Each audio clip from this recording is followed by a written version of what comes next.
नमस्कार स्टूडेंट्स, आप सभी का स्वागत है जिसमें हम आपको फिजिक्स के अंतर्गत आज बहुत इम्पोर्टेंट टॉपिक है जो आप बहुत इजीली हर एक एग्जाम में देखते होंगे। यहाँ से क्वेश्चंस बनते हैं और बहुत इम्पोर्टेंट है और ये बहुत ही इम्पोर्टेंट सीरीज है जिसमें हम आपको बहुत ही आसान तरीके से फिजिक्स को समझाते हुए चलेंगे, जिससे आपके एग्जाम में कोई भी क्वेश्चन बनेगा तो आप बहुत इजीली उनको समझ पाएंगे कि क्वेश्चन किस तरीके से आप लोगों के एग्जाम में बनते हैं। इनके बारे में आपको प्रॉपर समझ होगा, चाहे आप एयरफोर्स की तैयारी कर रहे हो या किसी और डिफेंस एग्जाम। इन सभी एग्जाम के पॉइंट ऑफ से क्लास इंपॉर्टेंट है। फोकस आपका सामने रहेगा तो आप बहुत इजीली टॉपिक को समझ पाएंगे। तो फोकस अपना सामने रखना। अगर कोई भी टॉपिक में आपको कोई भी डाउट हो तो कमेंट बॉक्स में मेंशन कर सकते हैं, और अगर आप फोकस से देखेंगे तो आप हर टॉपिक को बहुत इजीली समझ पाएंगे। शुरू करते हैं। आज का पहला पॉइंट क्या है कि यानी कि फिजिक्स क्या है। फिजिक्स आप जो अपने दैनिक जीवन में देखते हैं वही फिजिक्स है, यानी कि जो आप सूरज का निकलना देखते हैं, ये इनके बारे में जो अध्ययन करते हैं आप फिजिक्स है। आप ग्रहों की चाल को देखते होंगे, किस तरीके से ग्रहों की गति है, ये सब फिजिक्स के अंतर्गत ही आता है। तो पहले हम ओवरऑल फिजिक्स के एक प्रॉपर डेफिनेशन को समझ लेंगे कि फिजिक्स हमें क्या है। यानी कि फिजिक्स आप जो भी अपने जीवन में देखते हैं वो सभी फिजिक्स है।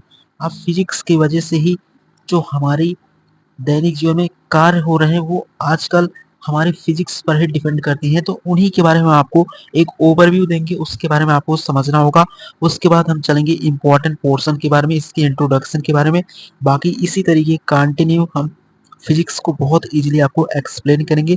फोकस सामने रखना, बहुत आसानी से हर टॉपिक को बहुत ही इजीली आपको एक्सप्लेन करेंगे। बस आपका फोकस सामने होना चाहिए। शुरू करते हैं। आज का टॉपिक हमारा है कि फिजिक्स क्या है। तो फिजिक्स हमारी क्या होती है, एक प्राकृतिक घटना होती है। ये आपको क्लियर होना चाहिए। तो प्राकृतिक घटनाएं किस तरीके से घटती हैं फिजिक्स में। तो फिजिक्स में आप ये देखते हैं कि जैसे जो सौर मंडल है आपका, जो यानी कि जो आपका सोलर सिस्टम है, उसमें जो अलग अलग आपके ग्रह हैं वो एक निश्चित वृत्ताकार पथ पर गति करते रहते हैं। तो यही तो फिजिक्स है। फिजिक्स में आप यही तो देखते हैं कि जो ग्रहों की चाल है किस तरीके से, जो पृथ्वी है आपकी वो किस तरीके से गति करती है। यानी कि आप कोई भी गति करने के लिए, किसी भी बाइक या कार को गति करने के लिए उसमें पेट्रोल या डीजल की जरूरत पड़ती है। तो क्या इन ग्रहों की चाल को गति करने के लिए किसी पेट्रोल या डीजल की जरूरत पड़ती है। तो यही तो फिजिक्स है। इसी के बारे में ही तो आप अध्ययन करते हैं। तो यही तो है इसका परिचय। तो इस तरीके से ये प्राकृतिक घटनाओं का अध्ययन जो आप करते हैं यही फिजिक्स है। उसी प्रकार जो सन है, जो सन का निकलना और सन का अस्त होना, यानी कि सनराइज और सनसेट होना, ये भी तो फिजिक्स है। आंधी आना, मौसम बदलना, ये सभी आपके फिजिक्स के परिचय को बताते हैं और इन्हीं को तो आप फिजिक्स में पढ़ते हैं। तो ओवरऑल इस तरीके से आप ये समझ गए होंगे कि फिजिक्स आपको क्या बताता है, क्योंकि जो दैनिक जीवन में आपके सामने हो रही हैं प्रक्रियाएं, यही आपकी फिजिक्स है। तो फिजिक्स की ये प्रॉपर डेफिनेशन हो जाएगी। बट अब बात करते हैं क्या एग्जाम के पॉइंट ऑफ से इम्पोर्टेंट होता है। तो यानी कि कोई भी टॉपिक जब आप शुरू करें तो पहले उसके बारे में आपको समझ होना चाहिए कि हम उसको क्यों पढ़ते हैं, क्योंकि हमें इनके बारे में दैनिक जीवन में देखने को मिलता है और आने वाले समय में भी हम फिजिक्स को बहुत इजीली समझ पाएंगे जब इनके बारे में हमें प्रॉपर समझ होगा। तो उम्मीद करता हूँ आप ये इंट्रोडक्शन वाला पोर्शन बहुत इजीली समझ गए होंगे कि फिजिक्स आया कहाँ से। फिजिक्स आया कहीं से नहीं। फिजिक्स के बारे में हम बहुत ही प्राचीन काल से इसके बारे में हम अध्ययन कर रहे हैं और यही हमारी फिजिक्स है। तो इस तरीके से फिजिक्स हमारी डेली लाइफ में यूज होने वाला एक काल होता है। इसी के बारे में हम अध्ययन करते हैं। अब बात कर लेते हैं इसके इम्पोर्टेंट पॉइंट जो हमारे एग्जाम में मेंशन होते हैं उनको। ये तो था आपको फिजिक्स को समझने के पॉइंट ऑफ व्यू से कि फिजिक्स को आप किस तरीके से देखते हैं। ये आपको फिजिक्स को समझने का एक नजरिया है। अब बात कर लेते हैं क्वेश्चन किस तरीके से बनता है उसके बारे में। तो उम्मीद करता हूँ अभी तक आप फिजिक्स के बारे में प्रॉपर समझ हो गया होगा कि फिजिक्स में हम ओवरऑल क्या अध्ययन करते हैं। तो ये आपको समझ होना चाहिए था, बहुत इंपॉर्टेंट है।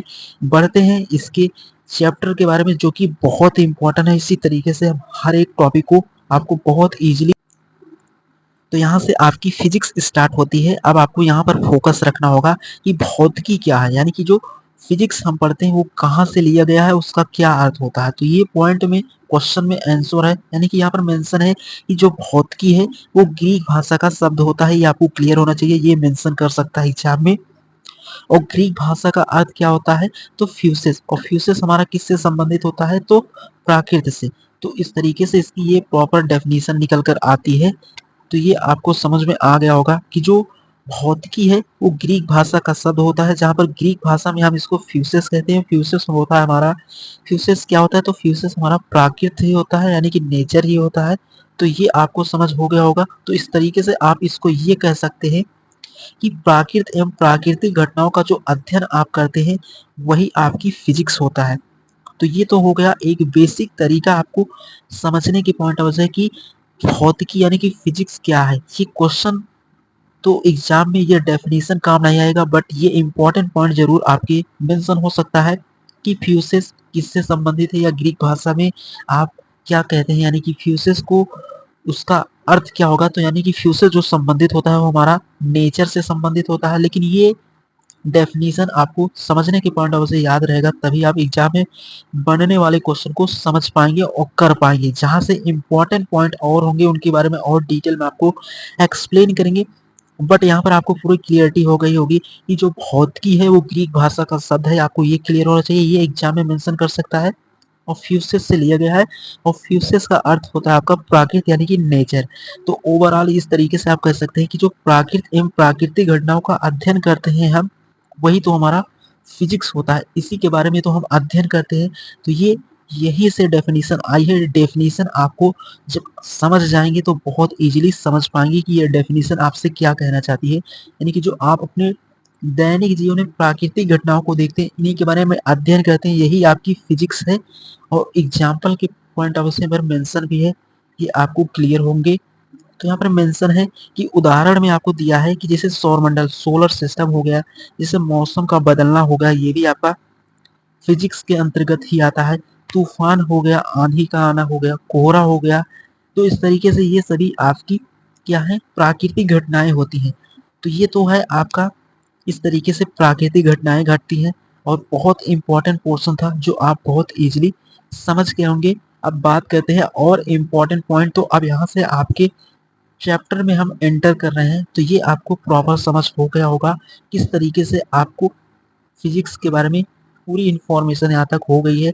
उसी तरीके से आगे पोर्शन के बारे में आपको डिटेल में एक्सप्लेन करते हैं। तो उम्मीद करता हूँ आप ये पोर्शन यानी कि इन पॉइंट को भी बहुत इजीली समझ गए होंगे। अगर कोई भी डाउट हो तो कमेंट बॉक्स में मेंशन कर सकते हैं। एंड बढ़ते हैं अगले टॉपिक के बारे में। तो अगला आपका आता है ये पॉइंट आपका, और ये रिलेशन आपको बहुत इजीली समझना होगा कि यानी कि जो आपके एक वैज्ञानिक थे सर आइंस्टीन का समीकरण है, जो है उनका समीकरण क्या है, तो E बराबर mc², यानी कि E होता है आपकी एनर्जी, M होता है आपका मास, और C होता है प्रकाश की चाल। प्रकाश की चाल किसमें होता है, निर्वात में होता है। तो इन्हीं के बारे में सर आइंस्टीन ने अपना एक इक्वेशन दिया था, और इन्हीं से संसार की हर एक चीजें इन्हीं पर डिपेंड करती हैं। तो वो किस तरीके से डिपेंड करती हैं, आप इनके बारे में आपको समझना होगा। और ये इक्वेशन बहुत अच्छी है। तो आपके साइंस में बहुत ऐसे महान वैज्ञानिक हैं जिन्होंने अपना योगदान दिया है। उन्होंने अपनी पूरी जिंदगी को समर्पित कर दिया था इन्हीं खोज को प्राप्त करने में। तो उन्हीं में एक आपके सर आइंस्टीन है। इनकी समीकरण है E बराबर mc²। तो इन्होंने इस इक्वेशन में क्या ऐसा बता दिया कि जो लोग इनको भगवान मानने लगे थे। तो इस इक्वेशन में मेंशन है कि यानी कि जो m होता है वो आपका मास होता है। मास यानी कि क्या होता है, किसी चीज का द्रव्यमान। तो द्रव्यमान क्या होता है, यानी कि जो किसी का द्रव्यमान क्या होगा, जो स्थान घेरेगा और दिखाई देगा वही तो द्रव्यमान होगा। जैसे आपकी जो बुक है उसका, यानी कि बुक का कुछ ना कुछ वेट होगा, आप उसको देख सकते हैं। तो इन्हीं के बारे में बताए हैं जो सर आइंस्टीन है कि ये एक क्या है, द्रव्यमान है। उसी प्रकार जो आपकी एनर्जी यानी कि ऊर्जा वो क्या होती है, तो ऊर्जा के बारे में भी मेंशन किया है कि जो स्थान ना घेरे और ना दिखाई दे वही तो हमारा ऊर्जा होता है। जैसे प्रकाश की किरणें जो होती हैं वो एक तरीके की ऊर्जा है, क्योंकि आप उसको निर्वात में होगी तो नहीं देख सकते हैं। जब जमीन यानी कि सरफेस पे आती है तब आप उसको देख सकते हैं, और ना ही वो स्थान घेरता है। यानी कि अगर प्रकाश आपके कमरे में आ रहा है तो यानी कि आपको उस कमरे में और सामान रखने की स्थान ना रहेगा, यानी कि जगह ना रहेगा, ये नहीं हो सकता। क्योंकि प्रकाश तो जिस प्रकार से सन का प्रकाश आता है उसी प्रकार आप कमरे की लाइट को जब ऑन करते हैं तो ऐसा नहीं होता कि आप उसको लाइट के आने से आपके रूम में कोई सामान आप नहीं रख सकते, यानी कि हर एक वस्तु को रख सकते हैं। तो इस तरीके से यही होती है आपकी ऊर्जा और द्रव्यमान, जो स्थान घेरे और दिखाई दे वही तो होता है हमारा द्रव्यमान। तो इन्हीं के बारे में सर आइंस्टीन ने अपनी ये इक्वेशन दिया था, जो पूरे यूनिवर्स में इन्हीं पर डिपेंड है हर एक चीजें। आप देखिए किसी भी वस्तु का कुछ ना कुछ भार होगा और आप उसको देख सकते हैं, वही आपका द्रव्यमान होगा। और ऊर्जा के लिए आप प्रकाश की किरणों और लाइट को देखेंगे।